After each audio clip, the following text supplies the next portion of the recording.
aren't you? And you are? An actual real scientist.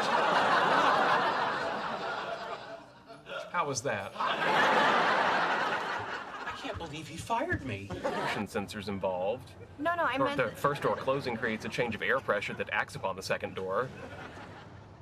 Never mind. Slow down. Slow down. Please, slow down. We're fine. You're not leaving yourself enough space between cars. Oh, sure I am. No, let me do the math for you. This car weighs, let's say, 4,000 pounds. Now add 140 for me, 120 for you. 120? Oh, I'm sorry. Did I insult you? Is your body mass somehow tied into your self-worth? Well, yeah. Interesting. Anyway, that gives us a total weight of, let's say, 4,400 pounds. Let's say 4,390. Fine.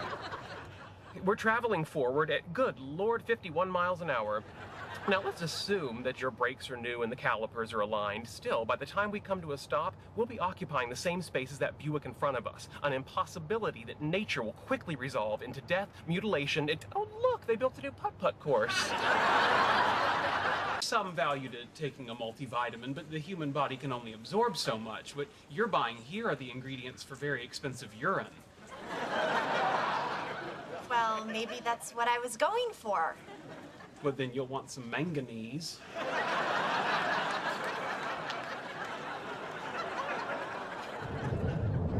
That was fun.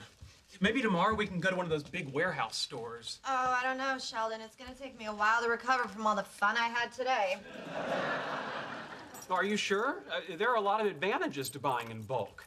For example, I noticed that you purchase your tampons 1 month's supply at a time. What? Think about it. It's a product that doesn't spoil, and you're going to be needing them for at least the next 30 years. You want me to buy 30 years worth of tampons? Well, 30, 35. When did your mother go into menopause? Okay, yeah. I'm not talking about this with you. Oh, Penny. This is a natural human process, and we're talking about statistically significant savings. Now, if you assume 15 tampons per cycle and a 28-day cycle, are you fairly regular? Into other animals, and I thought, hey, fish night lights. Fish night lights. It's $1 billion idea. Shh. Mum's the word. An idea for a bulk mail-order feminine hygiene company. Oh, glow-in-the-dark tampons. Leonard, we're gonna be rich. How so? Like Jane Goodall observing the apes, I initially saw their interactions as confusing and unstructured, but patterns emerge. They have their own language, if you will. Go on. Well, it seems that the newcomer approaches the existing group with the greeting, "How wasted am I?" which is met with an approving chorus of, "Dude." Then what happens? That's as far as I've gotten. Reaction to my costume, this party is a scathing indictment of the American education system. Oh, you're a zebra, right? Yet another child left behind. Meddle, then why are you meddling? If I may, your parents probably don't consider this meddling. While arranged marriages are no longer the norm, Indian parents continue to have a greater than average involvement in their children's love lives. Why are you telling me about my own culture? You seem confused. Give me the phone. Why? Just give it to me. What are you doing? Don't worry, you'll thank me. Hello, Lalita, Rajkut.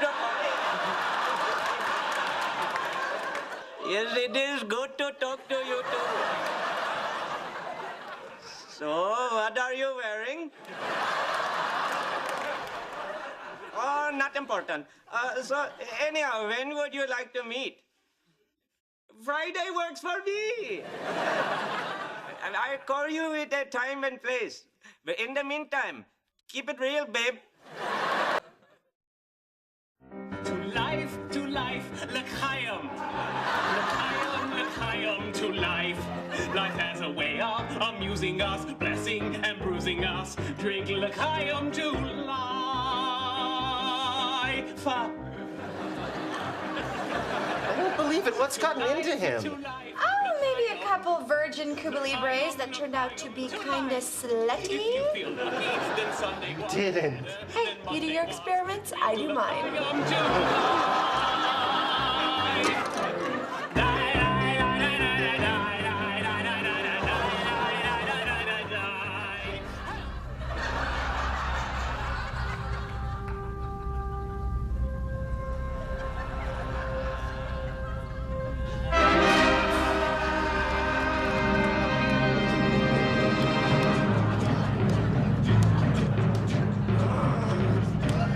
Hey, guys. Was climbing the stairs in silence. Oh, yeah, okay, me too. Zip it, lock it. Put it in your pocket.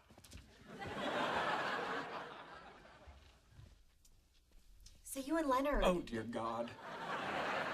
Little misunderstanding, huh? A little misunderstanding. Galileo and the Pope had a little misunderstanding. Anyway, I was talking to Leonard this morning, and I think he feels really bad about it. Huh. Well, how do you feel? I don't understand the question. No, I'm just asking if it's difficult to be fighting with your best friend. Oh, I hadn't thought about it like that. I wonder if I've been experiencing physiological manifestations of some sort of unconscious emotional turmoil. Wait, what? I couldn't poop this morning. You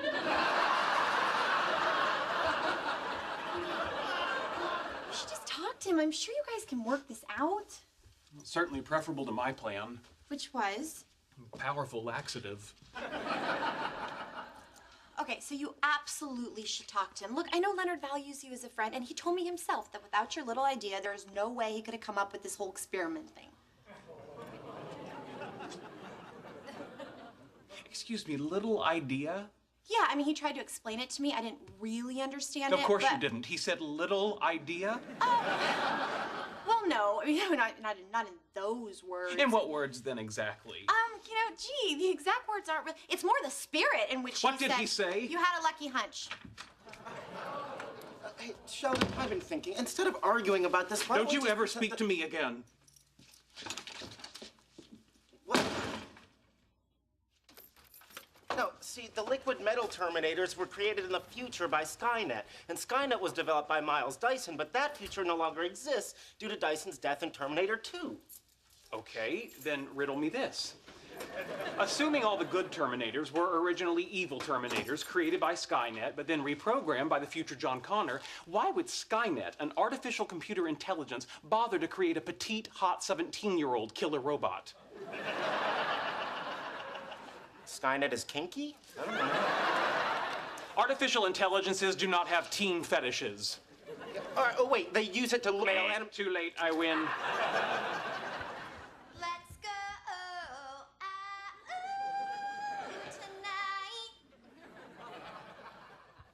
I have to go. I'm uncomfortable having been included in your lie to Penny.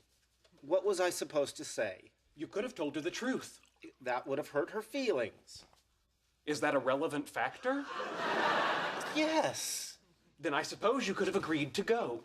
And what would I have said afterwards? I would suggest something to the effect of, singing is neither an appropriate vocation nor avocation for you, and if you disagree, I'd recommend you have a CAT scan to look for a tumor pressing on the cognitive processing centers of your brain. I couldn't say that. I would have to say, you were terrific, and I can't wait to hear you sing again. Why? It's the social protocol. It's what you do when you have a friend who's proud of something they really suck at. I was not aware of that. Well, now you are. Oh, all right. Leonard, Yes. when we played chess earlier, you were terrific, and I can't wait to play you again. Good night. It'd be so much easier if I were a violent sociopath. Leonard.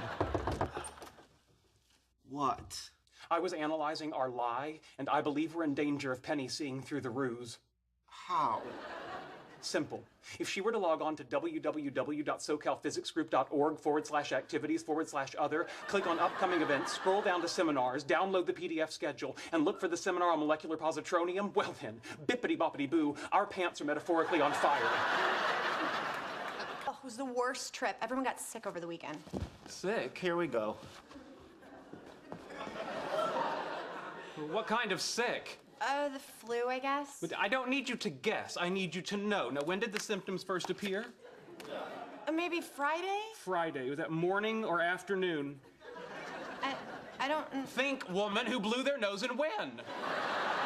Sheldon, relax. She doesn't have any symptoms. I'm sure she's not contagious. Oh, please. If influenza was only contagious after symptoms appear, it would have died out thousands of years ago. Somewhere between tool using and cave painting, Homo habilis would have figured out to kill the guy with the runny nose.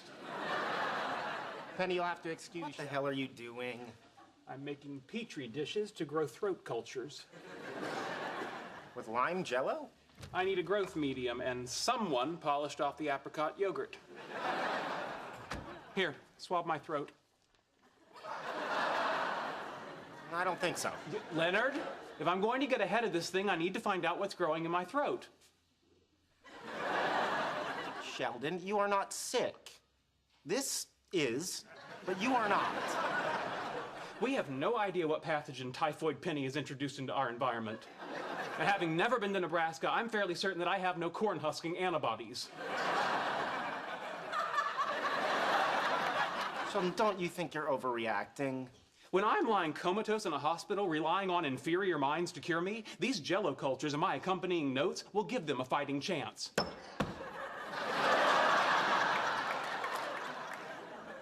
I'm going back to bed. Wait, put this in the bathroom. What for? I need to measure my fluid intake and output to make sure my kidneys aren't shutting down. I mixed pancake batter in this. No, that measuring cup has always been for urine. You had time to make a label for everything in this apartment, including the label maker, but you didn't have 10 seconds to make one that said urine cup? It's right here on the bottom. Let's answer. Why? Because it's polite. What do manners have to do with it? This is war.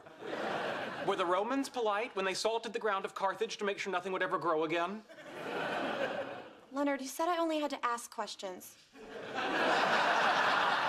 The objective of the competition is to give correct answers. If I know them, why shouldn't I give them? Some of us might have the correct answers, too. Oh, please, you don't even have a PhD. All right, that's it. Howard, sit down. Okay. Well, at this point, I should inform you that I intend to form my own team and destroy the molecular bonds that bind your very matter together and reduce the resulting particulate chaos to tears. Thanks for the heads up. You're welcome.